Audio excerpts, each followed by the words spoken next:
Assalamualaikum warahmatullahi wabarakatuh. Saya Muhammad Rifki, mahasiswa STI angkatan 2019. Di sini saya akan menjelaskan tentang analisa kelayakan usaha. Produk atau jasa saya yaitu jasa pengembangan objek wisata. Menyusun konsep bisnis yaitu saya sendiri, yaitu Nur Muhammad Rifki. NIM saya yaitu 2190302235. Kelas saya itu kelas G2 atau G malam. Yang pertama itu ada analisa kekuatan ide bisnis, produk atau jasa. Di sini ada 1.1 yaitu tingkat diinginkan pasar terhadap produk atau jasa saya. Yaitu yang pertama ada mengambil keuntungan dari tren lingkungan. Di sini jasa saya itu ada di potensi tinggi, yaitu dapat nilai 1 poin. Lalu ada menyelesaikan masalah. Di sini jasa saya itu saya memberi nilai 1 yaitu potensi tinggi. Lalu ada mengatasi kesenjangan yang tidak terisi di pasar. Di sini produk saya memberi potensi sedang atau nilai 0 untuk jasa saya. Lalu ada ketepatan waktu masuk ke pasar, yaitu ada potensi tinggi yaitu 1 poin.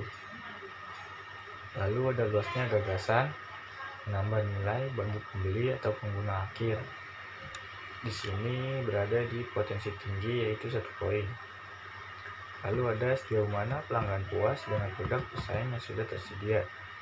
Di sini berada di potensi tertinggi yaitu 1 poin. Dan sejauh mana ide tersebut mewajibkan pelanggan untuk mengubah praktik pasar atau perilaku mereka. Di sini berada di potensi sedang yaitu 0 poin. Lalu ada 1.2 yaitu permintaan produk atau jasa disurvei langsung atau online. Pertama ada seberapa besar kemungkinan pasar akan membeli produk atau layanan yang ditawarkan. Di sini berada di potensi tinggi yaitu 1 poin.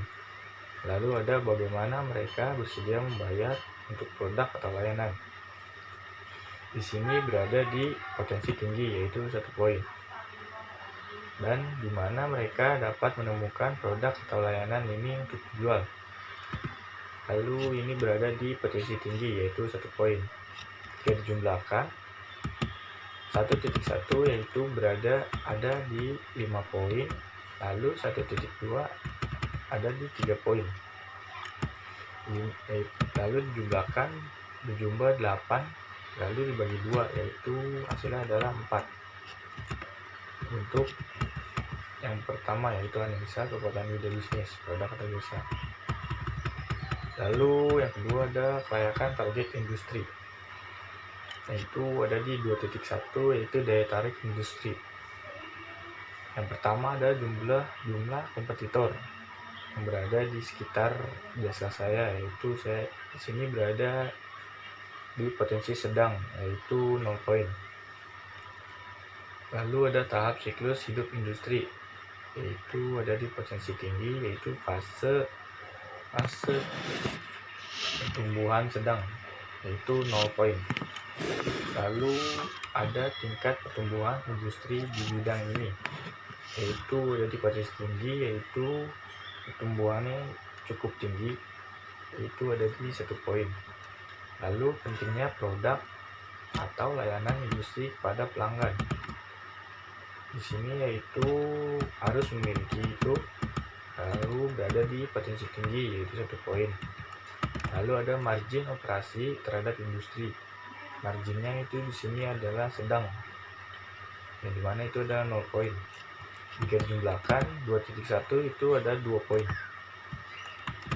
Lalu 2.2 ada daya tarik target pasar dan konsumen. Yang pertama ada identifikasi target pasar untuk usaha baru yang diusulkan. Yaitu di sini ada teridentifikasi atau potensi tinggi yang jumlah 1 poin. Lalu ada kemampuan untuk menciptakan penghalang untuk masuk bagi pesaing potensialnya.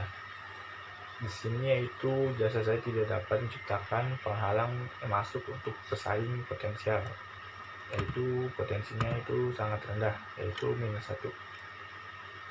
Lalu ada daya beli pelanggan. Sini daya beli pelanggan saya itu sedang, yaitu berada di 0 poin.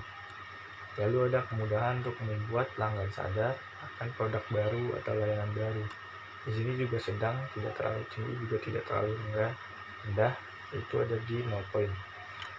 Lalu ada potensi pertumbuhan target pasar, yaitu potensinya itu sangat tinggi, yang mana itu ada 1 poin.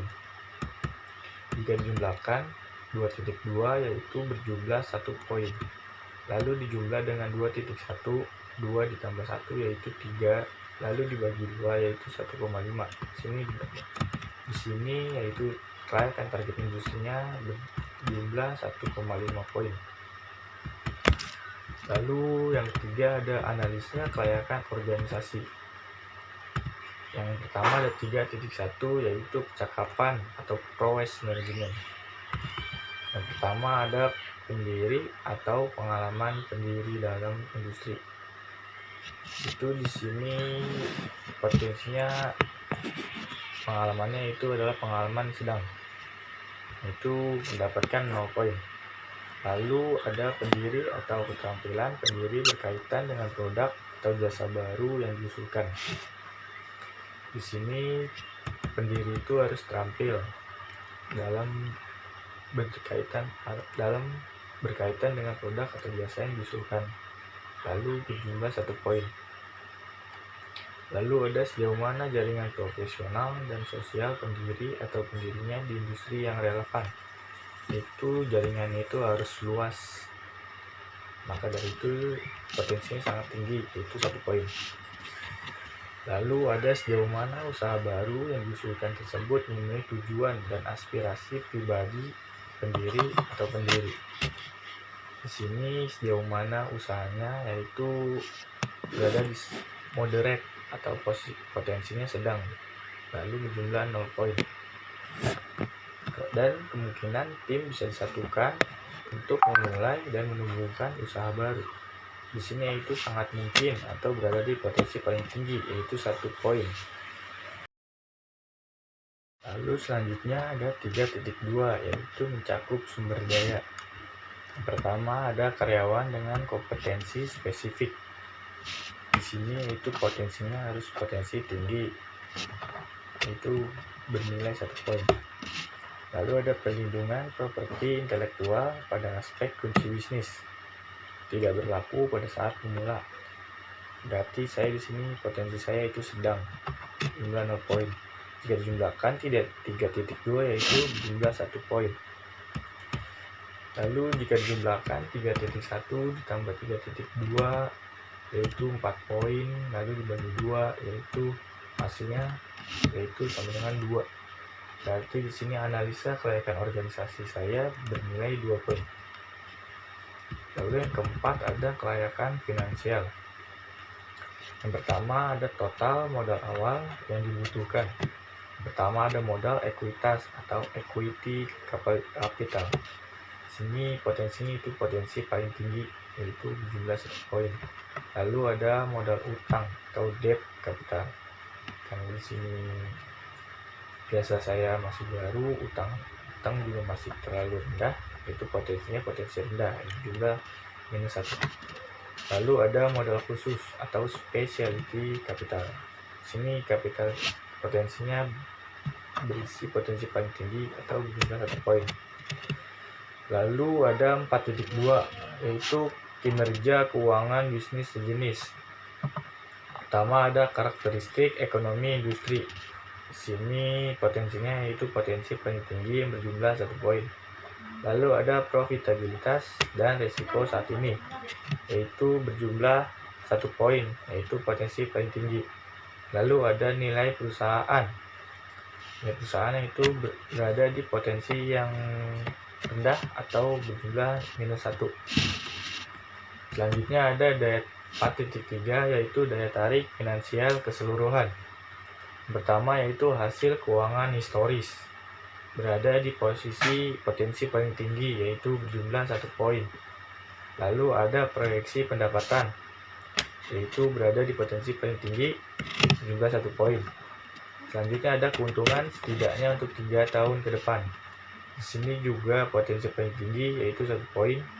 Lalu ada margin kotor dan laba sebelum pajak sebagai persentase dari pendapatan, yaitu berada di potensi paling tinggi yaitu 1 poin. Dan daya tarik relatif terhadap perusahaan lain yang telah Anda lihat di sini berada di potensi sedang yaitu 0 poin. Jika dijumlahkan 4.1 yaitu berjumlah 1 poin, 4.2 yaitu berjumlah 1 poin, lalu 4.3 berjumlah 4 poin. Lalu jika dijumlahkan keseluruhan, kekayaan finansial saya yaitu berada di 2 poin. Lalu ada yang kelima. Ada potensi secara keseluruhan. Yaitu potensi secara keseluruhan di bagian 1 kekuatan ide bisnis saya yaitu tadi berada di poin keempat. Poin keempat itu berada di potensi sangat layak. Lalu jika disarankan untuk meningkatkan potensi itu untuk segera diwujudkan desain produknya. Lalu ada bagian kedua yaitu isu terkait industri atau pasar, yaitu berada di 1,5 poin. Itu potensinya layak. Itu sarannya yaitu identifikasi lagi kemungkinan pasar yang lebih luas untuk depannya. Lalu ada bagian ketiga yaitu kelayakan organisasi. Itu berada di poin kedua. Potensinya itu sangat layak untuk segera diwujudkan desain organisasinya. Lalu ada bagian 4 yaitu isu finansial. Sini poinnya yaitu 2 poin atau potensi sangat layak untuk segera diwujudkan desain pembiayaannya. Lalu jika di total secara keseluruhan 4 ditambah 1,5 ditambah 2 ditambah 2 lalu dibagi 4, itu hasilnya yaitu 2,4. Di sini yaitu potensinya itu sangat layak untuk segera ditindaklanjuti langkah-langkah pengembangan bisnisnya. Ringkasan dari form ini yaitu ide bisnis ini berpotensi sangat layak untuk dikembangkan dan segera ditindaklanjuti langkah-langkah pengembangan bisnisnya. Sekian presentasi dari saya. Wassalamualaikum warahmatullahi wabarakatuh.